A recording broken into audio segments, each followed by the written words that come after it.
स्वागत है दोस्तों आपका आज की बेहद बड़ी और ताजा खबरों में। आज की मुख्य खबरों और हेडलाइंस न्यूज के तहत प्रधानमंत्री कुसुम योजना लाखों किसानों के लिए बड़ी खुशखबरी। अब किसानों को मिलेगा ये फायदा।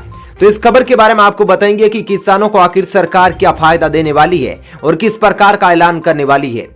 साथ ही दोस्तों यदि आप भी इस राज्य के रहने वाले हैं तो आपको भी मिल सकती है फ्री मोटरसाइकिल। जानिए सरकार उठा रही है ये क्यों कदम। साथ ही दोस्तों पाबंदी के बावजूद दिवाली पर पटाखों की मची धूम, इन राज्यों के लोग आए खतरे में। तो इस खबर के बारे में अब आपको बताएंगे। साथ ही दोस्तों कानपुर कांड पर सीएम योगी सख्त एनएसए लगाने के आदेश जारी, पीड़ित परिवार को मिलेगी 5 लाख की मदद। वहीं साथ ही दोस्तों जानेंगे कोरोना वायरस के बढ़ते प्रकोप के बीच लोगों को राहत देने के लिए अमित शाह ने की बड़ी बैठक, लिया ये बड़ा फैसला। इसी के साथ दोस्तों यदि आपके आधार कार्ड में भी जुड़ा है क्यूआर कोड तो आसानी से हो सकती है आपकी पहचान। जानिए कैसे मिलेगा अब आपको फायदा। साथ ही दोस्तों दीपावली और धनतेरस के मौके पर सोने के दाम में क्या वृद्धि हुई है या नहीं, इसको लेकर भी आपको कुछ अपडेट्स देने वाले हैं। साथ ही दोस्तों मौसम विभाग की ओर से एक बड़ा अलर्ट जारी किया गया है। जी हां, अब देश के इन राज्यों में तेज हवाओं के साथ बारिश होने के आसार जारी किए गए हैं, तो वहीं चेतावनी भी जारी की गई है। साथ ही दोस्तों कोरोना वैक्सीन को लेकर भी एक बड़ा अपडेट है। जी हां, अब इस महीने तक आ जाएगी वैक्सीन और खत्म हो जाएगी महामारी।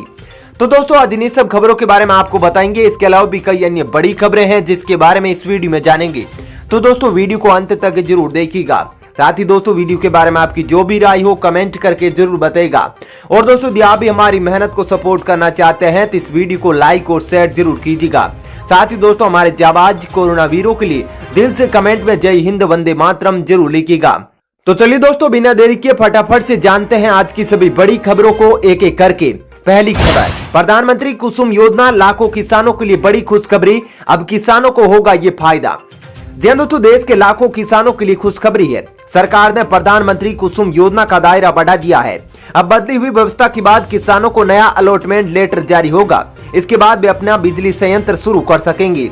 राहत की बात तो यह है कि अगर बिजली उत्पादन निर्धारित न्यूनतम क्षमता से कम होता है उस पर कोई जुर्माना नहीं लगाया जाएगा। यह मंजूरी कृषि क्षेत्र में सौर ऊर्जा उत्पादन को बढ़ावा देने के लिए नवीन एवं अक्षय ऊर्जा मंत्रालय यानी MNRI ने दी है। जारी बयान के मुताबिक अब बंजर पड़ती कृषि भूमि, चारागाह और दलदली भूमि पर भी सौर बिजली संयंत्र लगाए जा सकते हैं। इसके अलावा छोटे किसानों की मदद के लिए 500 किलोवाट से कम क्षमता वाले परियोजनाओं को राज्य भी मंजूरी दे सकते हैं।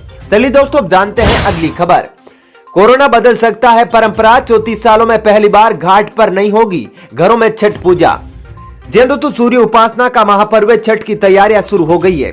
छठ को लेकर लोगों में उत्साह है, लेकिन कोरोना की वजह से त्योहार की खुशियों पर ग्रहण लगने के आसार है। दरअसल सामाजिक व धार्मिक आयोजनों में 200 लोगों के ही शामिल होने की अनुमति दी गई है।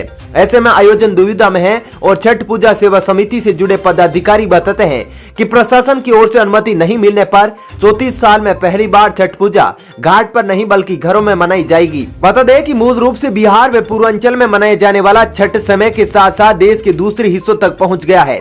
हल्द्वानी में छठ पूजा की सामूहिक परंपरा 1988 से शुरू की गई है। वहीं दोस्तों आपको बता दें कि झारखंड सरकार ने नदी के घाट पर छठ पूजा नहीं मनाने का आदेश जारी किया है, यानी इस पर रोक लगा दी है।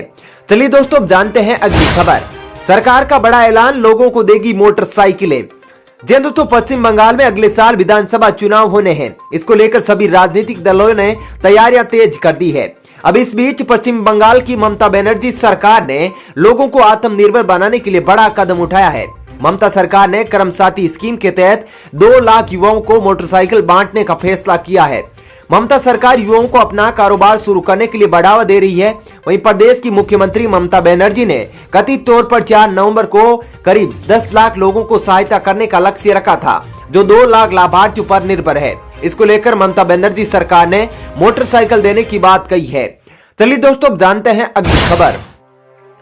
फाइजर का दावा, इस साल के अंत तक आ जाएगी कोविड वैक्सीन, कोरोना महामारी को कर देगी खत्म। जी दोस्तों अग्रणी दवा कंपनी फाइजर और बायोएनटेक द्वारा विकसित किए जा रहे नए कोविड टीके की सब कुछ ठीक होने पर इस साल के अंत तक या अगले साल की शुरुआत में उपलब्ध कराना शुरू कर दिया जाएगा। पिछले सप्ताह बायोएनटेक और सह निर्माता फाइजर ने कहा था कि उसके टीके के विश्लेषण से पता चला है कि 90% से अधिक लोगों को कोविड-19 से बचाने में कारगर हो सकता है। लगभग 43,000 लोगों ने जांच में भाग लिया था। वहीं बता दें कि बायोएनटेक के सह संस्थापक और सीईओ प्रोफेसर अगूर शाहीन ने बीबीसी को बताया कि अगले साल अप्रैल तक दुनिया भर में 30 करोड़ से अधिक खुराक उपलब्ध कराने का लक्ष्य रखा गया है। चलिए दोस्तों, अब जानते हैं अगली खबर। पाबंदी के बावजूद जमकर फूटे पटाखे, उत्तर भारत में दम घोटू धुंध की मोटी चादर, प्रदूषण गंभीर स्तर पर। जी दोस्तों, एनसीआर में प्रदूषण पर रोक की कवायद के मद्देनजर पटाखों पर पूर्ण पाबंदी बेअसर साबित हुई है। दिवाली की रात जमकर आतिशबाजी हुई। इसका असर यह हुआ कि 2 दिन से बहुत खराब श्रेणी की हवा रविवार को फिर से गंभीर स्तर पर पहुंच गई है। एनसीआर के सभी शहरों में वायु गुणवत्ता सूचकांक यानी AQI 400 के पार दर्ज किया गया। उत्तर भारत में धुंध की मोटी चादर छाई रही। कई शहरों में प्रदूषण गंभीर स्तर पर रहा। वहीं बता दें कि गाजियाबाद में 448 वायु गुणवत्ता सूचकांक के साथ एनसीआर का सबसे प्रदूषित शहर रहा, जबकि देश में जिंद 457 AQI के बाद दूसरे स्थान पर रहा। एनसीआर में नोएडा 441 और दिल्ली 435 AQI के साथ क्रमशः दूसरे और तीसरे स्थान पर सबसे प्रदूषित शहर रहे। चलिए दोस्तों, जानते हैं अगली खबर। कानपुर कांड पर सीएम योगी सख्त, NSA लगाने के आदेश जारी। पीड़ित परिवार को 5 लाख की मिलेगी मदद। जी दोस्तों, उत्तर प्रदेश के कानपुर जिले के घाटमपुर थाना क्षेत्र के भद्रस गांव में दीपावली की रात कथित रूप से काला जादू और तंत्र मंत्र के चक्कर में 6 साल की एक दलित लड़की की हत्या कर दी गई। इस घटना पर दुख जताते हुए सीएम योगी आदित्यनाथ ने कड़ी कार्रवाई का निर्देश दिया है। उन्होंने सभी आरोपियों पर NSA लगाने के आदेश जारी किए हैं। वहीं पीड़ित परिवार को 5 लाख रुपए की सहायता देने और फास्ट ट्रैक कोर्ट में केस चलाकर गुनहगारों को जल्द से जल्द सजा दिलाने के भी निर्देश दिए हैं। बता दें कि बच्ची के परिवार से जुड़े परिचित लोग ही पटाखा दिलाने के बहाने गए और दुखद घटना को अंजाम दिया। चलिए दोस्तों, अब जानते हैं अगली खबर। कोरोना वायरस ने फिर बरपाया कहर। अमित शाह ने बुलाई बड़ी बैठक और किया यह बड़ा ऐलान। जी दोस्तों, देश की राजधानी दिल्ली में एक बार फिर कोरोना के मामले तेजी से बढ़ते जा रहे हैं। इसके मद्देनजर केंद्रीय गृह मंत्री अमित शाह ने कोरोना वायरस की स्थिति को लेकर रविवार को समीक्षा बैठक की। इस बैठक में अमित शाह के अलावा केंद्रीय स्वास्थ्य मंत्री डॉक्टर हर्षवर्धन, दिल्ली के उपराज्यपाल अनिल बैजल, सीएम अरविंद केजरीवाल, दिल्ली के स्वास्थ्य मंत्री और दिल्ली केंद्र सरकार के वरिष्ठ अधिकारी शामिल हुए। इस बैठक में कोरोना पर कैसे काबू किया जाए, इसको लेकर गृह मंत्री अमित शाह ने चर्चा की। अमित शाह ने कहा कि दिल्ली में RT-PCR टेस्ट को दोगुना किया जाएगा, जबकि स्वास्थ्य मंत्रालय और ICMR की मोबाइल टेस्टिंग वैन को भी कुछ खास स्थानों पर तैनात किया जाएगा। केंद्रीय गृह मंत्री ने कहा कि दिल्ली में कोरोना के हल्के लक्षण वाले मरीजों को पर्याप्त सुविधा मिल सके, इसके लिए कुछ MSD अस्पतालों को कोविड समर्पित अस्पताल बनाया जाएगा। चलिए दोस्तों, जानते हैं अगली खबर। अब आधार कार्ड की QR कोड से आसान होगी आपकी पहचान, जानिए इससे जुड़ी बातें। जी दोस्तों, आधार कार्ड आज हर देशवासी के लिए जरूरी डॉक्यूमेंट हो चुका है। बिना इसके आप किसी भी सरकारी योजना का लाभ नहीं ले सकते। ऐसे में इसकी अहमियत रोजाना बढ़ती जा रही है। सरकार ने आधार कार्ड को सुरक्षित बनाने के लिए PVC आधार कार्ड भी जारी किया है। इसे आप UIDAI की वेबसाइट पर जाकर ऑनलाइन अप्लाई कर सकते हैं।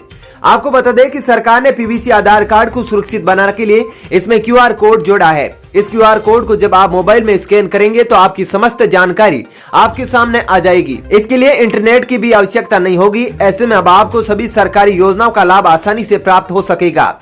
चलिए दोस्तों, जानते हैं अगली खबर। मौसम विभाग ने जारी किया अलर्ट। देश के इन राज्यों में तेज हवाओं के साथ बारिश होने के आसार, चेतावनी जारी।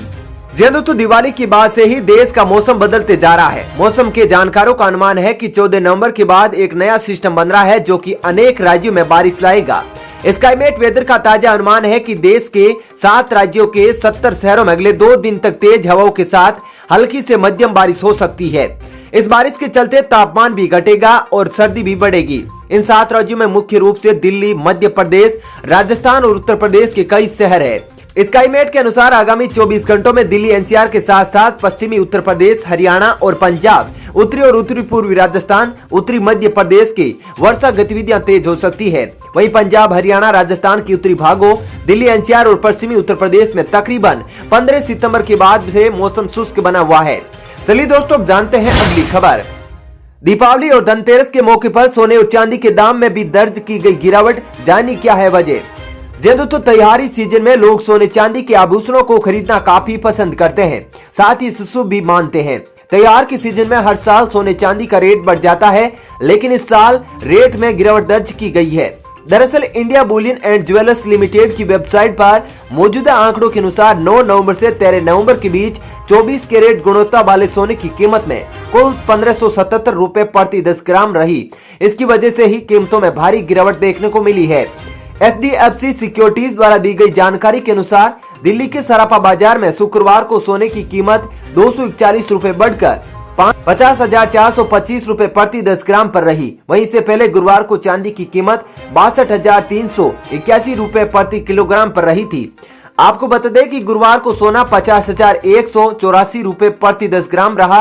वहीं शनिवार को भी सोने और चांदी की कीमतों में भारी गिरावट दर्ज की गई थी।